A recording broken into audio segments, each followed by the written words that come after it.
अपनी last video में मैंने आपसे पैराफ्रेजिंग के लिए जो टेक्निक्स रिक्वायर्ड होती हैं, मेथड्स रिक्वायर्ड होते हैं, स्टेप्स रिक्वायर्ड होते हैं, वो डिस्कस किए थे। मैंने वो वीडियो एंड करते हुए आपसे कहा था कि मैं अपने नेक्स्ट वीडियो में कुछ एग्जाम्पल्स आपके साथ डिस्कस करूंगी। तो आज के इस वीडियो में हम वो कुछ एग्जाम्पल्स लेंगे जो आपके पैराफ्रेजिंग के कॉन्सेप्ट को और क्लियर करेंगे।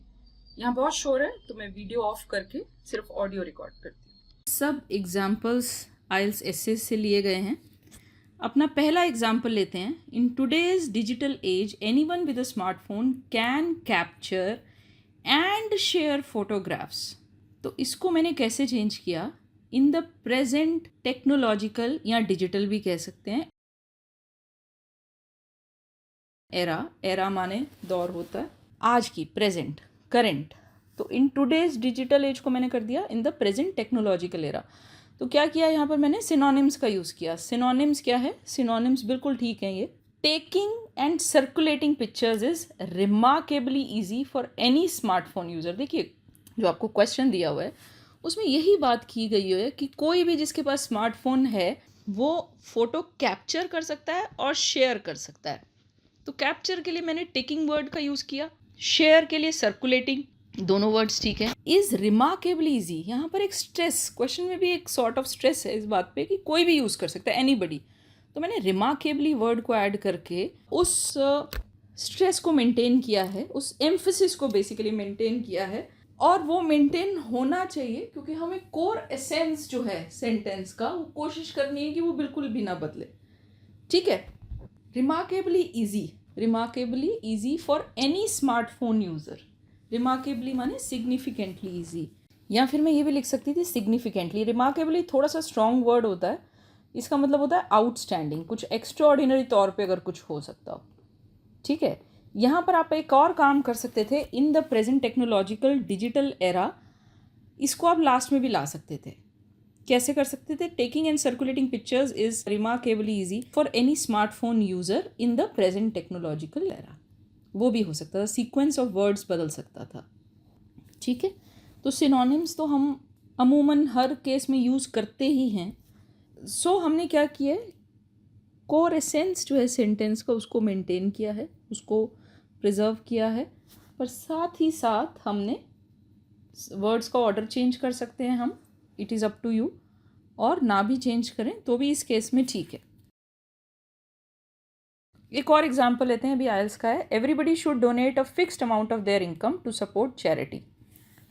It is often believed that a designated amount या शेयर, मतलब शेयर का मतलब है पोर्शन, मैंने अमाउंट वर्ड को चेंज नहीं किया, डेजिग्नेटेड। कोई ज़रूरी नहीं है कि आप हर वर्ड को चेंज करें। अगर आपको कोई सूटेबल वर्ड नहीं मिल रहा तो कोई बात नहीं। डेजिग्नेटेड का मतलब भी है कि बंधा बंधाया, एक फिक्स्ड सा amount, from one's earnings. Income के लिए मैंने अर्निंग्स लिख दिया, जो कमाई होती है एक इंसान की, या कमाइयाँ होती हैं।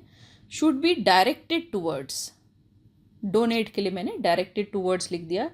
चैरिटी, या चैरिटी के लिए आप चैरिटी वर्ड भी यूज़ कर सकते हैं या फिलॉन्थ्रपी वर्ड भी यूज़ करते हैं।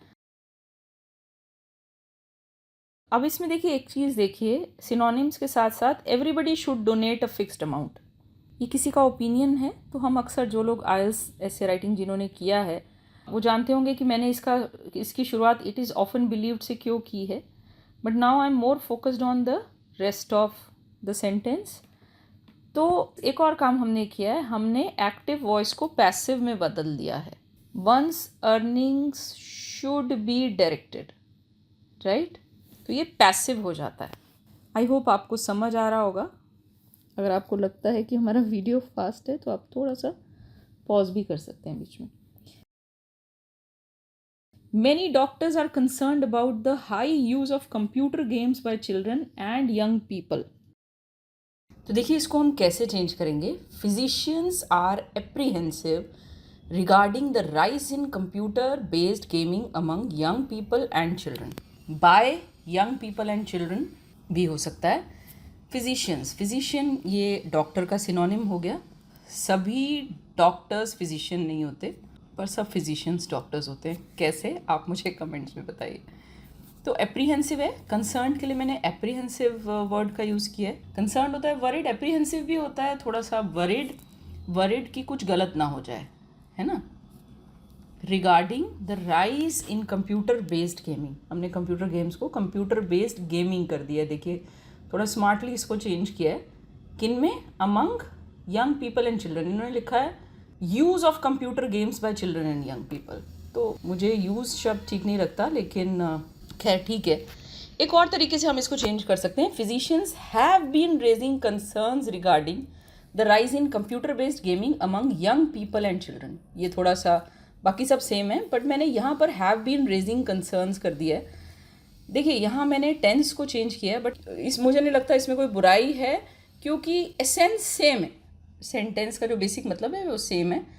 फिजिशियंस कंसर्न्ड हैं या वो कंसर्न्स रेज करते आ रहे हैं। ऑब्वियसली एक नई चीज़ है, गेमिंग जो है वो कोई बहुत पुरानी चीज़ नहीं है, तो वो कुछ वक्त से या एक सर्टन टाइम से उनमें ये कंसर्न्स रेज कर रहे होंगे, तो मुझे गलत नहीं लगता।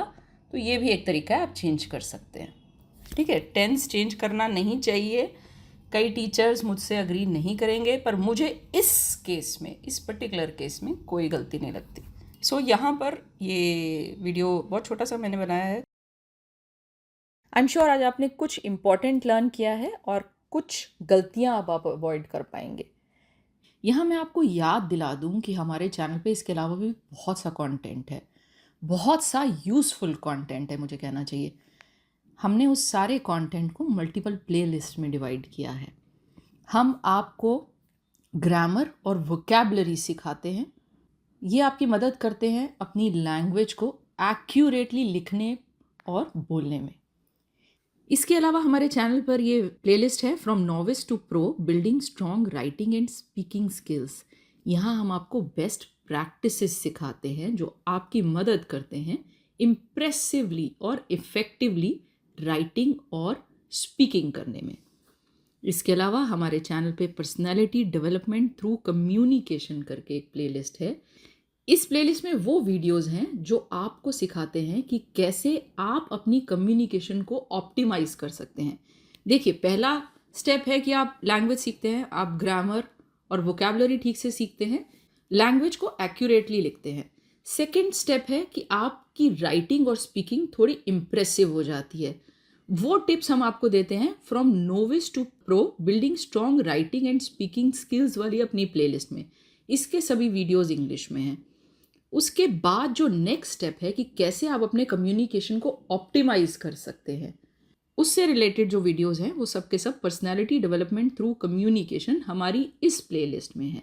ऑप्टिमाइज करने से मेरा मतलब है कि आप अपनी कम्युनिकेशन स्किल्स की मदद से एक पर्टिकुलर सिचुएशन में से बेस्ट आउटपुट निकाल सकते हैं।